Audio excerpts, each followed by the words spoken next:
કેમ છો દોસ્તો, સ્ટોરીઓની દુનિયામાં સ્વાગત છે। ચાલો જાણીએ એક અનોખી સ્ટોરી જે સાંભળીને તમને મજા આવશે। મારું નામ મીત છે। હું ઓટીનાવા શહેરનો રહેવાસી છું। મારી ઉંમર 25 વર્ષ છે અને મારો પોતાનો સારો ધંધો છે। મારી પાડોશમાં એક ભાભી રહેતી હતી જેનું નામ મિકી હતું। મિકી ભાભીના પતિ અહીં નોકરી કરતા હતા। તેનું ઘર મારા ઘરની બરાબર સામે હતું અને તે અમારા ઘરે આવતી જતી હતી। પહેલા 3 વર્ષમાં માત્ર તેના સાસુ સસરા અને તેના પતિ સાથે રહેતા હતા। મેં ક્યારેય મારી ભાભી પર ધ્યાન આપ્યું ન હતું, પરંતુ એકવાર મેં તેને કોલોનીમાં એક ફંક્શનમાં જોઈ ત્યારે હું તેને જોઈને દંગ રહી ગયો હતો। તેનું શરીર પહેલા કરતાં ઘણું સારું હતું। ખૂબ જ ઉત્સાહિત હતી। ભાભીનો રંગ ખૂબ જ ગોરો હતો।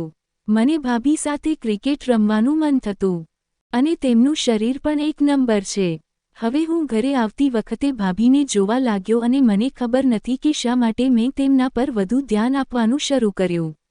તે ઘણીવાર ઘરે ટૂંકા કપડાં પહેરે છે। તે ફક્ત ટી-શર્ટ અથવા જીન્સ પહેરતી હતી। હું તેના તરફ વધુ આકર્ષિત થવા લાગ્યો। પહેલાં હું તેની સાથે વધુ વાત કરતો ન હતો, પણ હવે હું તેની સાથે વાત કરવાની તક શોધવા લાગ્યો। આ રીતે 6 મહિના પસાર થઈ ગયા। પછી એકવાર મેં મારી ભાભી સાથે વાત કરી। આ ફક્ત અમારી સામાન્ય બોલાચાલી હતી જે ભાભી અને મારી વચ્ચે થાય છે। એક દિવસ સાંજે હું બજારમાંથી ઘરે પાછો ફરી રહ્યો હતો। પછી ભાભીએ મને રસ્તા પર ચાલતો જોયો। મેં બાઇક રોકી દીધું। મને જોતાં જ ભાભીએ કહ્યું, "તમે ઘરે જાવ છો?" મેં કહ્યું, "હા." તેણે કહ્યું, "મને પણ લઈ જાઓ."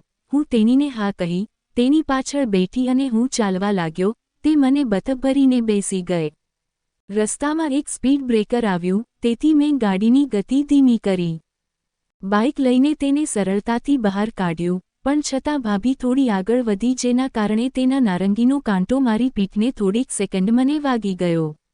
કોઈક રીતે હું ઘરે પહોંચ્યો અને ભાભી તેના ઘરે ગયા।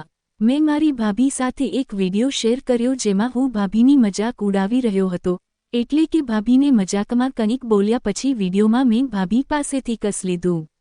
અમે ડેટ શરૂ કર્યાને 2 વર્ષ થયા હતા। એક દિવસ તેણે મને પૂછ્યું, "મિત, તારી કોઈ ગર્લફ્રેન્ડ છે?" મેં કહ્યું, "હા." પછી તેણે કહ્યું, "મને બતાવ."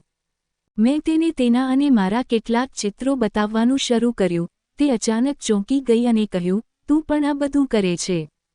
મેં કહ્યું, "હા, જો આપણે હવે આ રીતે જીવીશું તો આ બધું કરીશું." તેણીએ કહ્યું, "મેં ક્યારેય મારા બોયફ્રેન્ડની સાથે લગ્ન પહેલાં હાથ પકડવા સિવાય બીજું કંઈ પણ કર્યું નથી." મેં કહ્યું, "ભાભી, એટલે જ કદાચ તમને સાચી મજા વિશે કંઈ ખબર નથી." તેણે કહ્યું, "આમાં શું મજા છે? દરેક પત્નીએ તેના પતિ સાથે આવું કરવું જ પડે છે."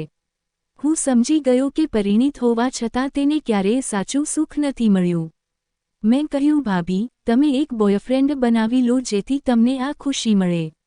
તેણે કહ્યું, "ના, આવું ક્યારેય નહીં થાય। જે પણ સુખ હશે મારા જીવનમાં તે હું જાતે જ મેળવી લઈશ." મેં પણ તેને કંઈ ન કહ્યું અને ઘરે આવ્યો। બીજા દિવસે મારી માતાને મારા મામાના ઘરે જવાનું હતું। તે ચાલ્યા ગયા અને હું 2 દિવસ ઘરે એકલો હતો। ભાભી મારા માટે ખાવાનું રાંધવા આવતા હતા। આ વખતે જ્યારે ભાભી આવ્યા ત્યારે હું બપોરે સૂતો હતો।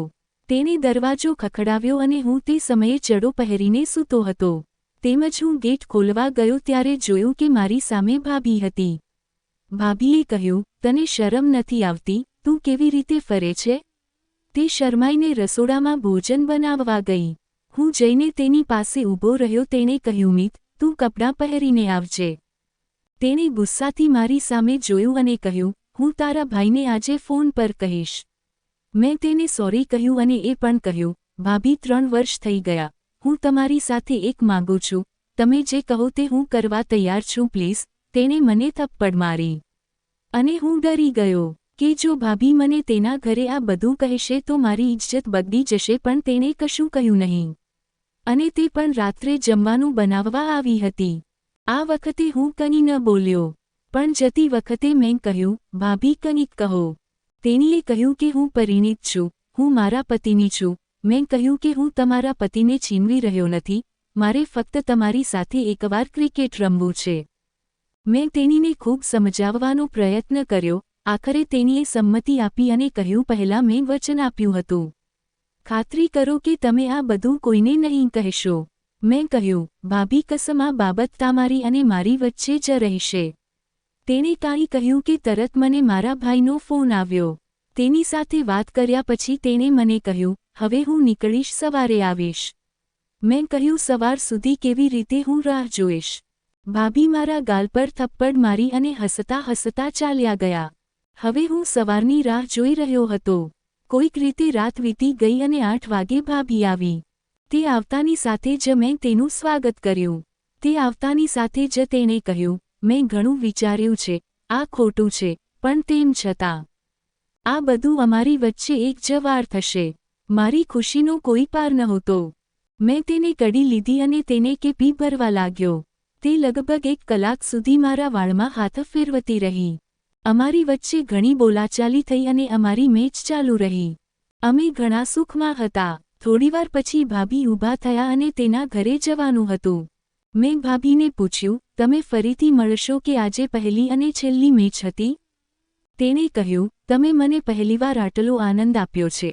હું તમને ના પાડી શકું તેમ નથી, પણ ધ્યાનમાં રાખીને બંધમાં તમારે સંયમ રાખવો જોઈએ.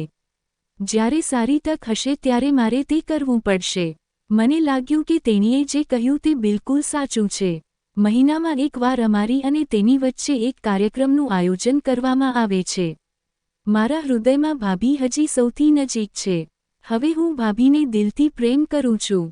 આવી જ વાર્તા સાંભળવા માટે ચેનલને સબસ્ક્રાઇબ કરજો મિત્રો. ધન્યવાદ.